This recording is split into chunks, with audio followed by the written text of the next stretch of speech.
नमस्कार दोस्तों, आज का मेरा टॉपिक है नदी की निक्षेपण क्रिया के कारण निर्मित आकृतियाँ।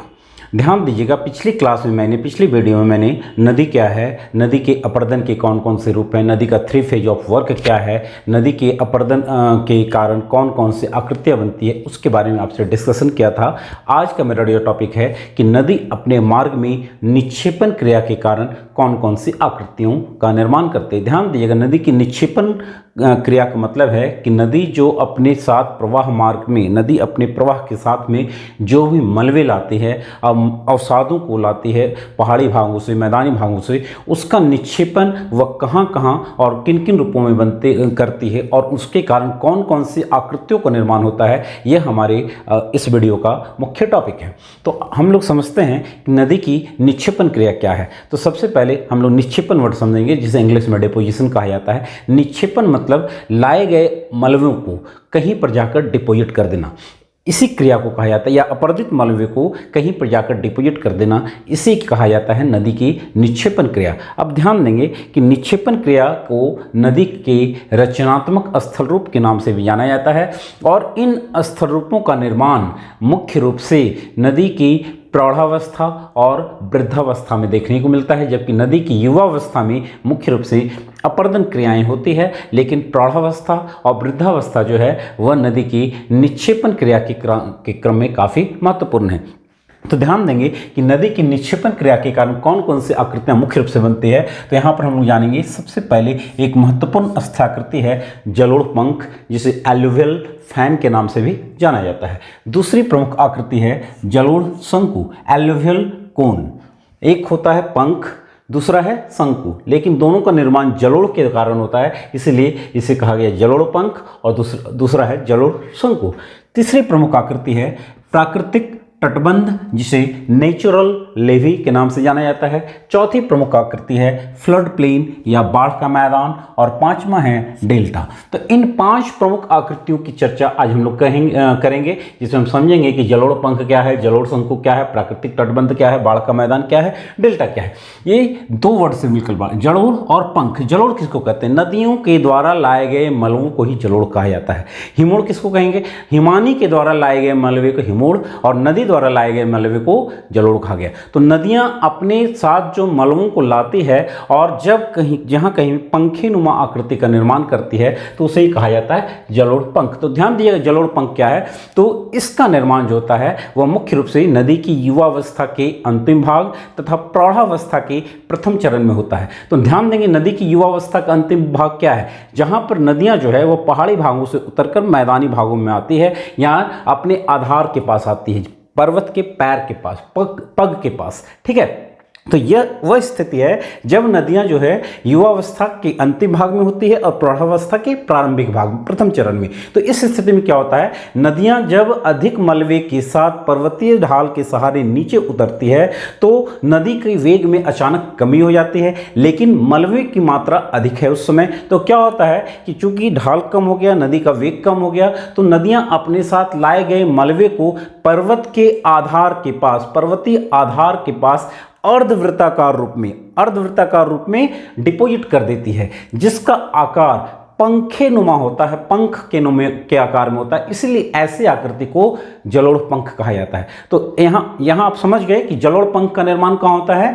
नदी पर्वत के आधार के पास। क्या होता है कि जब नदियाँ पर्वतीय भागों से नीचे उतरती है, तो क्या होता है कि नदी के स्लोप में कमी हो गई, जिसके कारण नदी के वेग में कमी होगी। जब नदी के वेग में कमी हो गई, तो क्या हुआ, नदियाँ अपने साथ लाए गए मलबे को वहाँ पर डिपोजिट करना शुरू कर देती है। अब क्या होता है कि कहीं पर जलोढ़ पंख बनता है और कहीं पर जलोढ़ शंकु बनता है। तो ध्यान दीजिएगा कि जलोढ़ पंख कहाँ बनेगा? तो इसका निर्माण वैसे पर्वतीय आधार के पास होता है, वैसे पर्वत के आधार के पास होता है, जहां नदी में जल की मात्रा जो होती है वह मलबे की अपेक्षा अधिक होती है। अब क्या होगा कि नदी में जल की मात्रा अधिक है और मलबे की मात्रा कम है, तो क्या होगा कि जब नदी नीचे उतरेगी, मतलब मैदानी भाग में आएगी, तो नदी का जल जो है वह दूर तक फैलेगा, और दूर तक फैलने से क्या होगा कि नदी के जल के साथ मलबे भी दूर तक फैलेंगे, और जब दूर तक फैलेंगे तो वे पंखीनुमा आकृति का निर्माण करेंगे। तो ऐसी ही आकृति को कहा जाता है जलोढ़ पंख।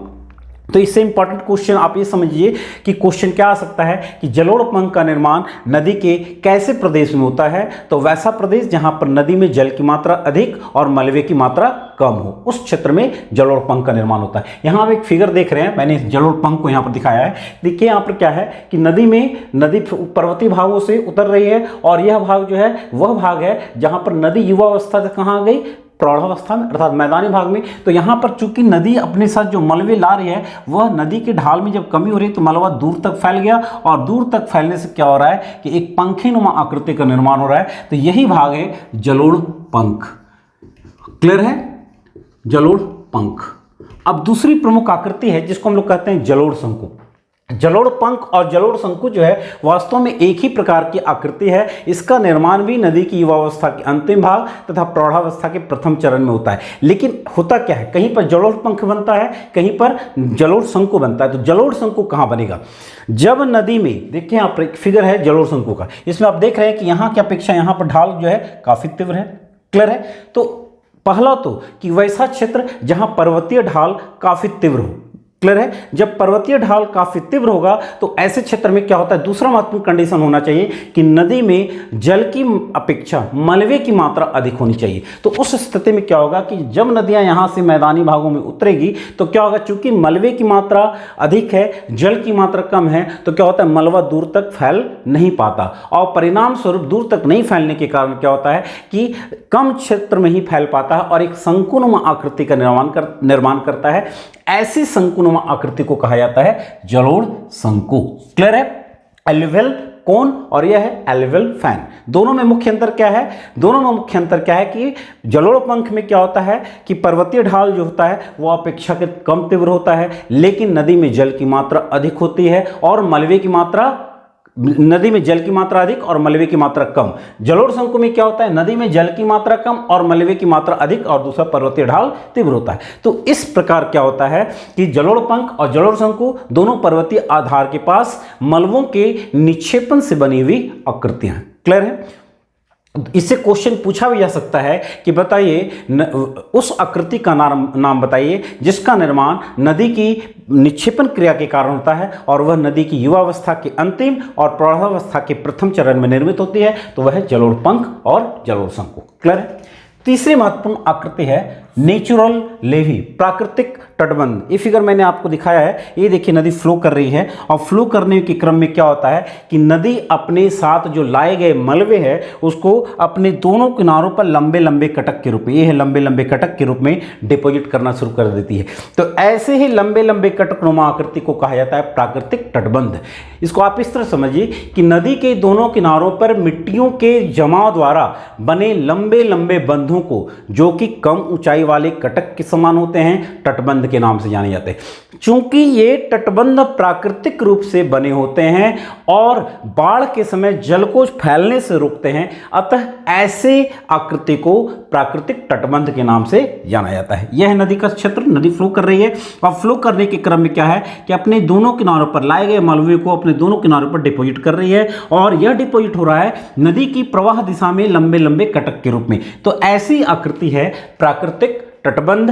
भारत में ताप्ती नदी जो है अपने प्राकृतिक तटबंधों के निर्माण के लिए काफी प्रसिद्ध है। यह आपके लिए इंपॉर्टेंट क्वेश्चन है कि भारत की कौन सी नदी अपने प्राकृतिक तटबंधों के निर्माण के लिए काफी प्रसिद्ध है, तो वह है ताप्ती नदी। क्लियर है, चौथी प्रमुख आकृति है बाढ़ का मैदान। यह काफ़ी आसान है, ध्यान देंगे कि बाढ़ क्या होता है। नदी में जब अतिरिक्त मात्रा में जल की उपलब्धता हो जाती है, जल का आगमन हो जाता है, तो उस स्थिति में क्या होता है कि नदी का जल जो है वह अपने दोनों किनारों पर दूर तक फैल जाता है।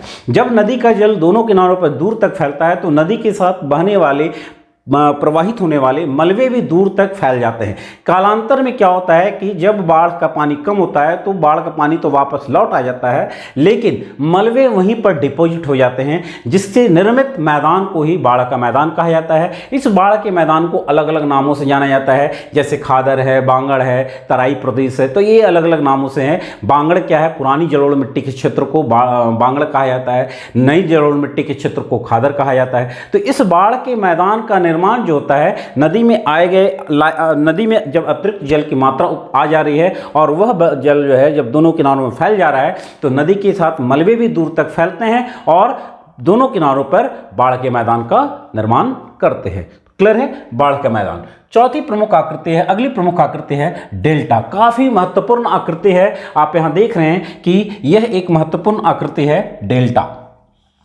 बाढ़ के मैदान का पिक्चर यह है, नदी फ्लो कर रही है और अपने दोनों किनारों पर मलबों का निक्षेपण कर रही है, यही बाढ़ का मैदान। यह पांचवी प्रमुख आकृति है जिसे नाम दिया गया है डेल्टा। सबसे पहले हम समझेंगे कि डेल्टा क्या है। तो नदी द्वारा निक्षेपण क्रिया से निर्मित अंतिम परंतु सर्वाधिक महत्वपूर्ण आकृति जिसका निर्माण नदियां अपने मुहाने के पास करती है उसे ही कहा जाता है डेल्टा। क्लियर है, तो इसका निर्माण कहां हो रहा है? नदियों के मुहाने के पास, अर्थात वह क्षेत्र जहां नदी समुद्र में गिर रही है। इसका आकार जो होता है त्रिभुजाकार होता है। तो डेल्टा का आकार अगर आपसे क्वेश्चन पूछा जाए कैसा होता है? त्रिभुजाकार। नामकरण क्यों पड़ा? ऐसी त्रिभुजाकार आकृति को डेल्टा नाम क्यों दिया गया? तो ध्यान दीजिएगा कि ग्रीक अक्षर डेल्टा, ग्रीक अक्षर एक है, यह ग्रीक अक्षर, इसी को नाम दिया गया है डेल्टा।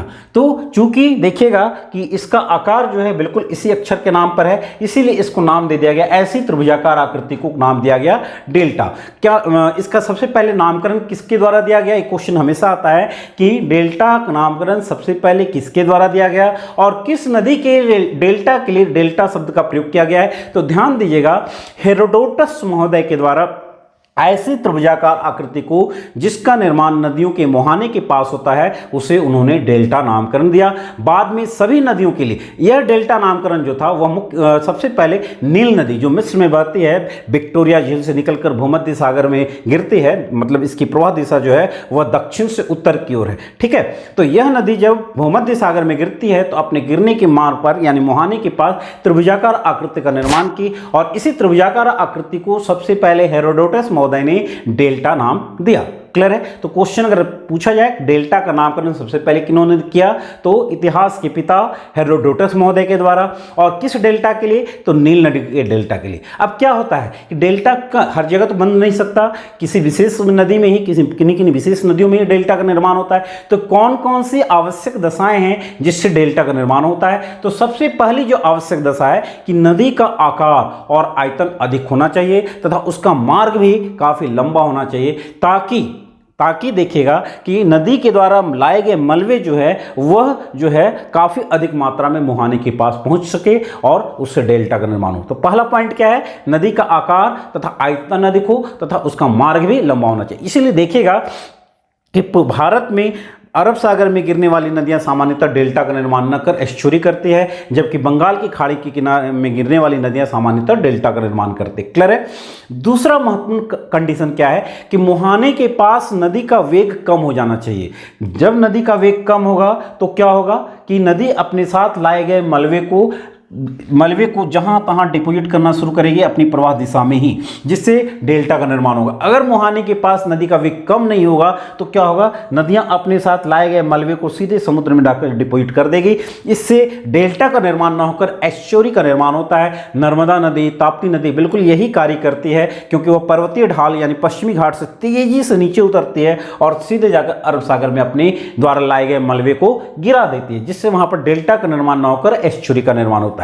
तीसरा महत्वपूर्ण पॉइंट है कि जहां पर नदी सागर में मिल रही है वहां पर सागरीय लहरों का वेग कम होना चाहिए। मतलब ये जो समुद्र में चलने वाली लहरें हैं उनका वेग भी कम होना चाहिए, क्योंकि अगर वेग कम नहीं होगा, काफी अधिक होगा, तो यहां पर निक्षेपित जो मलबे हैं उसको समुद्र जो है बहाकर अपने अंदर ले जाएगी, तो डेल्टा का निर्माण होने में कठिनाई होगी। और चौथा पॉइंट कि मुहाने के पास, मतलब जहां नदी समुद्र में गिर रही है वहां ज्वार की तरंगे, ज्वारीय टाइडल जो फोर्स आते हैं उनकी भी तरंगों की जो स्पीड होती है वह भी कम होनी चाहिए, नहीं तो वह तरंगे क्या है इस डेल्टाई क्षेत्र को काट छांट देगी और उसके मलबे को समुद्र में बहाकर ले जाएगी।